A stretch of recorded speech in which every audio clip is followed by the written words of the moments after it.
porque tampoco me voy a sentar con la empresa solo sobre la base de lo que ha confesado. Porque evidentemente, cuando la confesión es espontánea, la confesión puede ser acomodada. Yo como Ministerio Público nunca puedo creerme ni asumir lo del investigado. Entonces yo me siento con la empresa, pero yo previamente tengo en mis manos, en mi poder, toda la documentación que me pueda demostrar que las obras estaban sobrevaluadas, incluso informes técnicos. En segundo lugar, la ley posibilita para que haya esa posición de fortaleza una serie de medidas que puede adoptar el Ministerio Público. Por ejemplo, hay que tomar medidas cautelares contra todos los bienes que tiene Odebrecht aquí. Maquinarias, cuentas bancarias. Porque el investigado tiene que sentirse contra la pared. Okay. Uno, o sea, dos. Que hay una estrategia. Es una estrategia. Entonces, vamos a paralizarle sus cuentas y vamos a ponerle impedimento de salida a sus ejecutivos. Sobre esa base, el Ministerio Público entonces se hubiese colocado en una posición de fortaleza frente a Odebrecht. De tal suerte, y aquí viene una de las cuestiones clave, Diana y Patricia, de tal suerte que estando el Ministerio Público en esa posición de fortaleza, sea la empresa la que quiera el acuerdo. Porque fíjense que aquí es al revés. Parece que es el Ministerio Público el que está detrás de la empresa buscando que haga el acuerdo. Y no puede ser, el Ministerio Público no puede estar subordinado al delincuente, en este caso a la empresa delincuente. Entonces, sobre la base de esa estrategia de fortaleza del Ministerio Público, iba a ser la empresa la que iba a decirle al Ministerio Público, yo quiero un acuerdo. Entonces el Ministerio Público tiene la posibilidad de ofertar, bueno, yo voy a prescindir de alguna de las imputaciones, o yo voy a reducirla, en vez de pedir para tus ejecutivos el máximo de la pena, 10 años, voy a considerar 3 años o 5 años. Entonces, ya sobre esa base, la empresa, la que está buscando es lo que ha hecho Marcelo Odebrecht. Claro. Ha estado negociando con el Ministerio Público con tal de reducir su pena de 20 y pico, ya está en 19 y ahora... Se pone el imputado sobre la pared. No, entonces esa es la primera etapa, porque eso tiene varias etapas. Sí. Luego que la empresa ha dicho que sí, que va a ser una colaboración efectiva, entonces el Ministerio Público le dice, ok, yo voy a pedirte, a tomar en cuenta considerarte en la acusación, pero yo requiero de ti 2 cosas: a quién tú sobornaste y con qué objeto. Claro, obviamente. Porque es así, porque llevados a ese entonces punto, y dame elementos de prueba. Yo no he hablado con el ministro todavía, ¿verdad?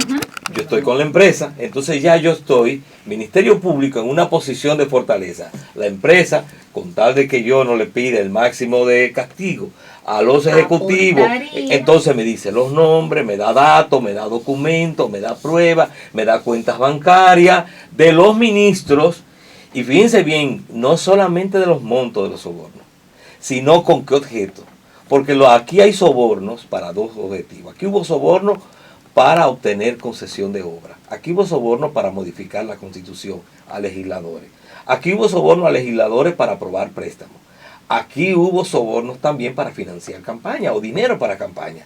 Por tanto, en este caso específico, no es solamente el monto del soborno, sino es con qué objeto y a quién. Con esa posición de fortaleza, entonces el Ministerio Público tiene la otra parte. ¿Cuál es? Vamos entonces ahora donde los funcionarios. Entonces, pero previo a eso todavía tiene que fortalecerse más. No solamente el monto del soborno, sino es con qué objeto y a quién. Con esa posición de fortaleza, entonces el Ministerio Público tiene la otra parte. ¿Cuál es? Vamos entonces ahora donde los funcionarios. Entonces, pero previo a eso todavía tiene que fortalecerse más. Vamos a, por ejemplo, Díaz Rúa. ¿Cómo ha evolucionado el patrimonio de Díaz Rúa? Desde el año 2000 hasta el presente. Primero, ¿cuáles son dónde tiene cuenta bancaria aquí y fuera del país? Díaz Rúa. ¿Cuál es la justificación adelantado? Con eso hay un trabajito sí, claro. Digo, yo trabajé. Otro. ¿Cuáles son los negocios en que participa Díaz Rúa? ¿En qué empresas? ¿cuáles son sus socios? Entonces, ¿con quién está casado?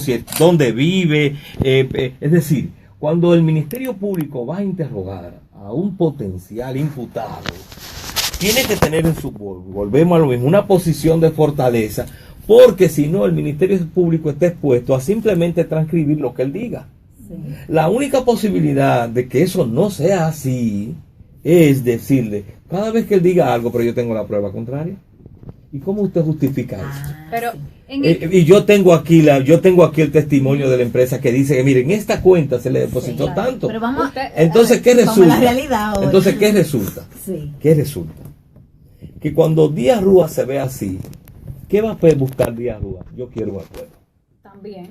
Entonces vamos a decir, ¿para quién? ¿Tú robaste para quién? ¿Para ti o para el que estaba por encima de ti? Que es lo que ha pasado, por ejemplo, con el senador Otto Bula en Colombia. Exacto, es solamente así que llegamos. Que está hablando. Que llegamos a los que están por encima de Díaz Rúa, o que están encima de Rubén Villara, o que están por encima de quien fuera. Mire, me encanta cómo usted lo explica, hipotéticamente. Usted se emociona y nosotras también. Lo tratamos como si esa fuera la realidad. La realidad. Porque se siente excitante hacer todo eso, investigar, y entonces ya lo tengo cogido.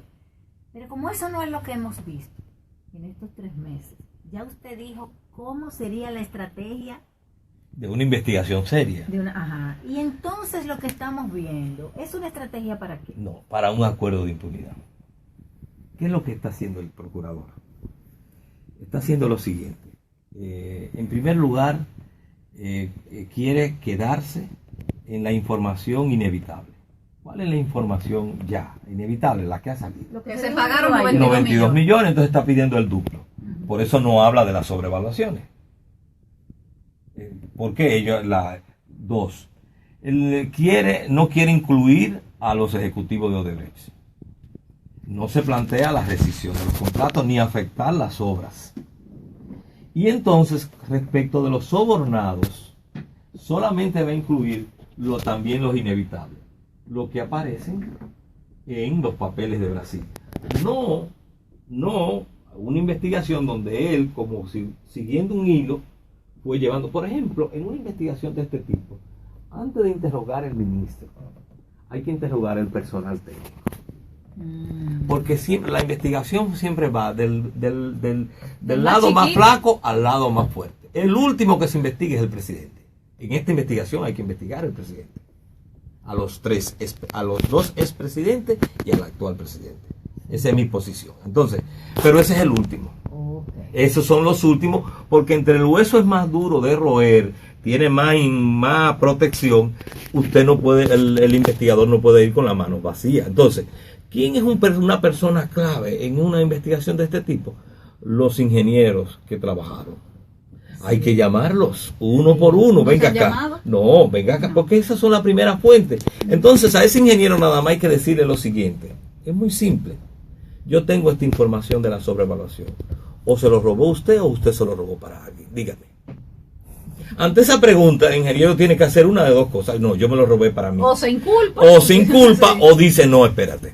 A mí me dijeron que pusiera ese material. ¿Quién se lo dijo? Y entonces sigue el hilo, siguiendo el bollito de hilo. Entonces usted me testifica que en esa se utilizaron esos materiales, o se enviaron, o se dijeron que se construyó. Quiere decir tales. Que el investigador se fortalece con información. Pero claro, con pruebas. Unas que él recaba.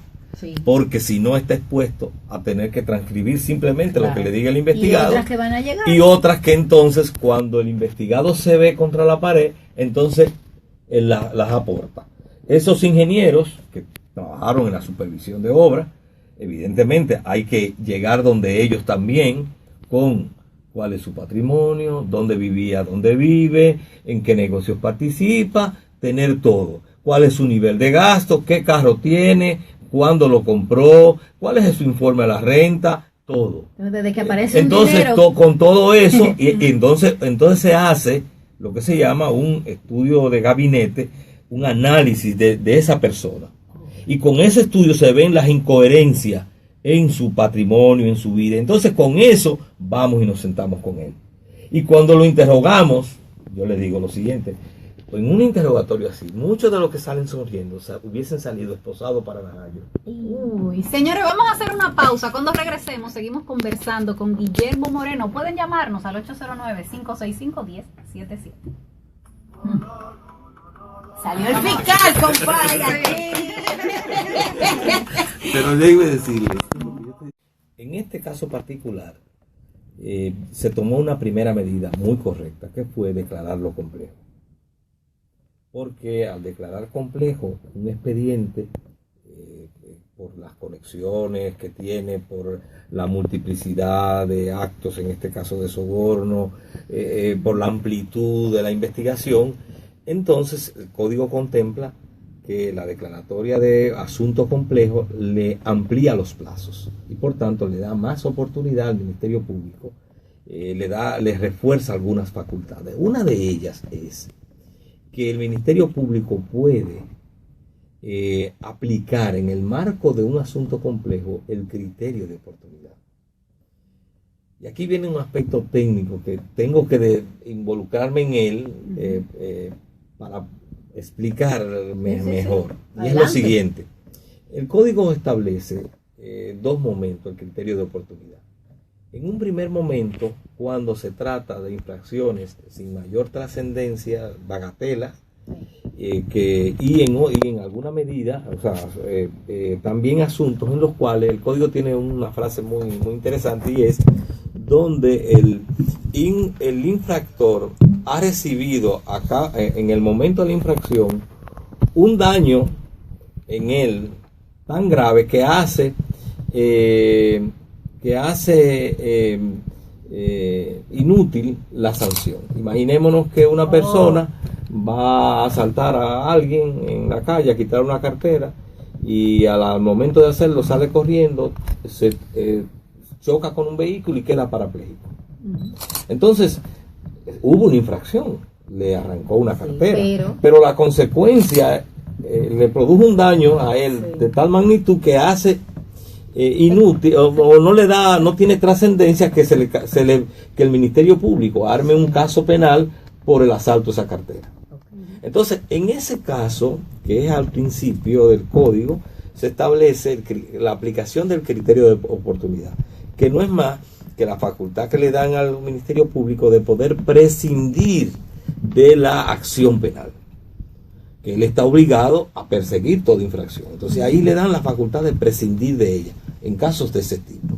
Pero en este caso no, pero esa es la primera vez que el código habla de eso. Ahora, aquí lo que estamos hablando es de la aplicación del criterio de oportunidad en el marco de un asunto complejo, que es otra cosa. Entonces, ¿qué hizo el Procurador General de la República? Que apoderó al juez de la instrucción de un supuesto acuerdo, aplicando el criterio de oportunidad, pero cuando se lee la instancia lo que hay es un acuerdo de conciliación. Por eso el juez fue una trampa lo que trataron de hacer, porque la conciliación, ¿para qué se aplica la conciliación?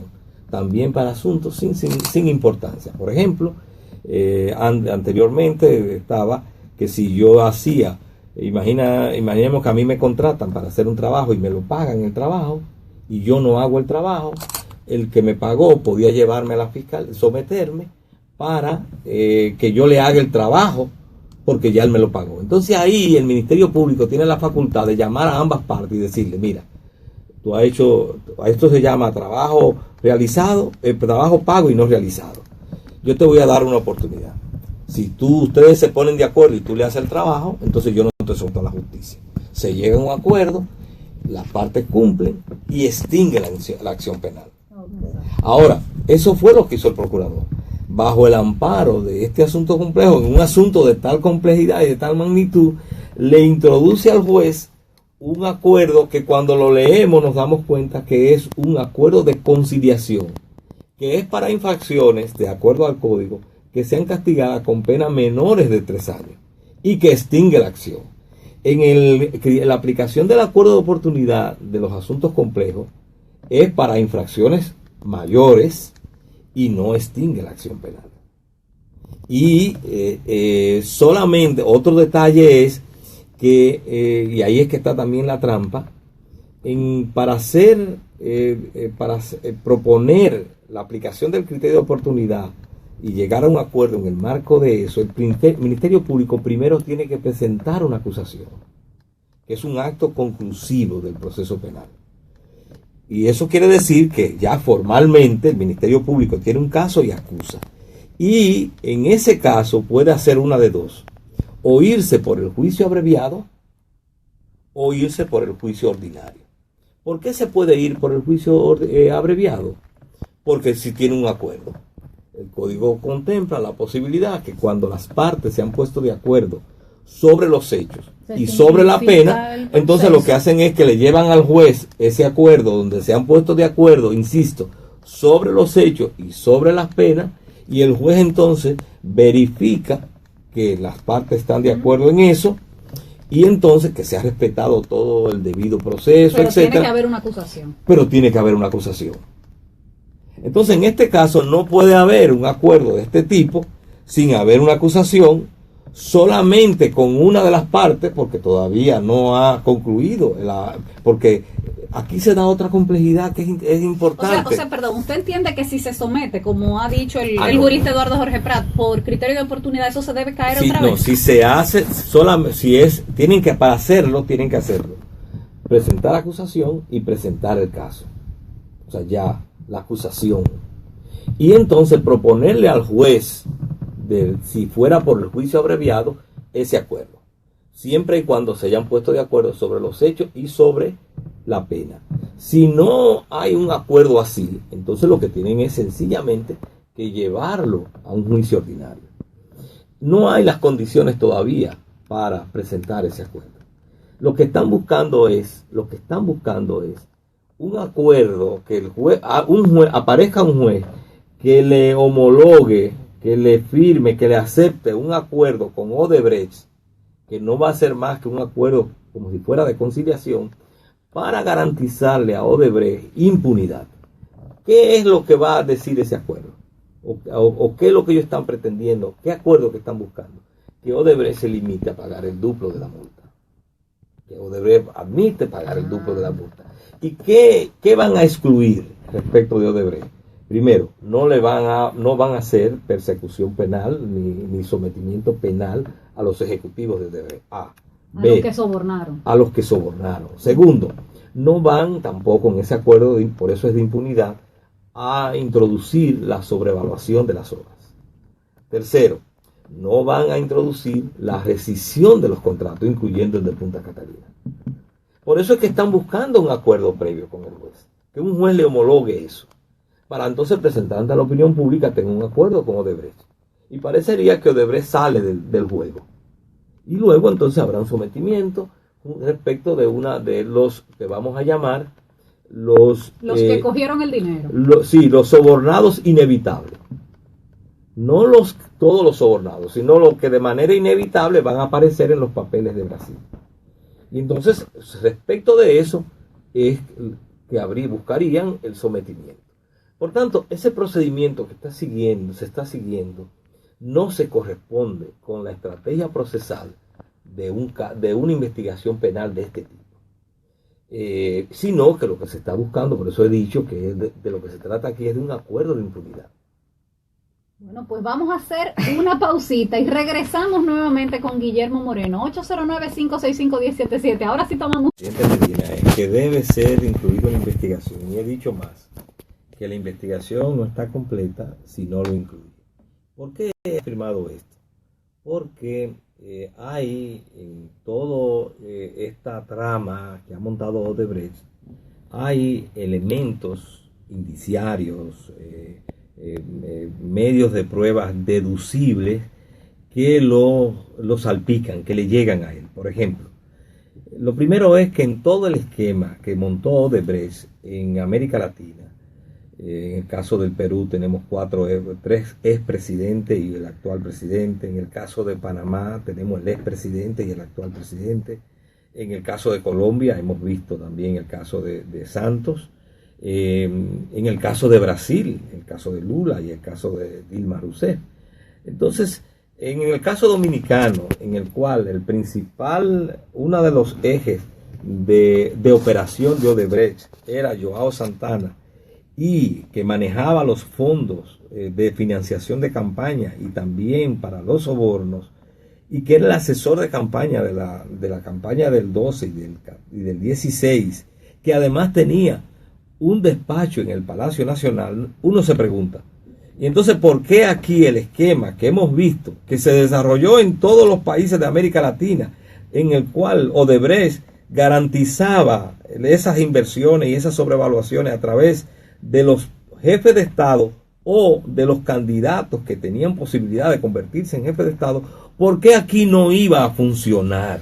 Primero. Segundo, la esposa de Joao, Mónica Moura, declaró que se hizo un pago de 5 millones en el caso de la República Dominicana. Y fíjense ahora qué resulta. Hemos descubierto ahora por todas las informaciones que a Joao Santana se le depositó desde la República Dominicana 10 pagos de $500,000. Cuando lo multiplicamos nos damos cuenta que son los 5 millones de dólares que la propia Mónica Moura también reveló ante la Policía Federal de Brasil. Pero además, Silva, ante el Tribunal Superior Electoral del Brasil, declaró que la campaña, parte de los recursos de Odebrecht, se utilizaron para financiar la campaña del Perú, de Panamá y de la República Dominicana. Pero ayer todavía se reveló porque se descubrieron unos mensajes entre Joao Santana y un gerente del banco Heritage en Suiza, en el cual 21 millones que habían sido transferidos a esa cuenta para la campaña de Dilma Rousseff, parte de ese dinero Joao Santana dispuso para la campaña en la República Dominicana. Entonces, todo esto involucra al actual presidente de la República. Nosotros decimos, tiene que ser investigado. La pregunta es, ¿qué más necesita el Procurador General de la República para incluirlo en la investigación? ¿Qué más? Bueno, la última pregunta, porque nos quedan 3 minutos, es sobre la comisión nombrada por el Poder Ejecutivo para investigar la licitación de Punta Catalina. Nos llega por las redes, alguien nos recuerda que usted ha dicho que esa comisión es ilegal. Sí, yo he señalado que es ilegal por lo siguiente. Lo primero es que Punta Catalina es un cuerpo del delito, porque es una de las obras construidas en base a soborno y sobrevaluación, y por tanto es parte del paquete del objeto de la investigación penal que tiene el Procurador General de la República. El Procurador General de la República, en toda investigación penal, el Ministerio Público tiene el monopolio de la investigación. Y nadie puede, paralelo a la investigación que hace el Ministerio Público, en este caso el Procurador, nombrar una comisión para otro poder del Estado para que investigue lo que es objeto de una investigación penal. Imaginémonos que se comete un homicidio y entonces el presidente de la República nombra una comisión para que se investigue el arma. No, él está investigando, el monopolio lo tiene el Ministerio Público. Por tanto, cuando Danilo Medina nombra esta comisión, lo que está es interfiriendo como Poder Ejecutivo en la labor judicial. Y eso es obstrucción judicial. Pero más aún, en esa comisión también vimos que hay un conflicto de intereses, porque hay personas involucradas en ella que tienen conflicto de intereses, lo cual todavía agrava más el asunto. ¿Qué es lo que está buscando realmente Danilo Medina con esa comisión? Un hecho muy simple. Es más que sabido que en Punta Catalina hay sobrevaluación y que la licitación fue manejada para que se le asignara a Odebrecht, y entonces Danilo Medina lo que está buscando es una coartada. Es decir, que le libere para que con el aval de esa comisión el poder liberar a Punta Catalina y lo que fue la licitación y la sobrevaluación, para decir no hay sobrevaluación y fue correcta la licitación. Y eso se llama en derecho construirse una coartada de alguien que, si no fuera así, entonces va a ser procesado por un hecho de ese tipo. Bueno, podríamos seguir hablando una hora más aquí con el doctor Guillermo Moreno, pero hemos llegado al final del programa. Le agradecemos muchísimo que nos haya acompañado en la tarde de hoy. Así que más adelante lo volvemos a invitar. Siempre, y yo soy el que me siento complacido. Ha sido sumamente interesante. Nos quedan muchas llamadas aquí en conversación con el doctor Guillermo Moreno. Hasta pronto. Muchas gracias. Señores, hasta mañana.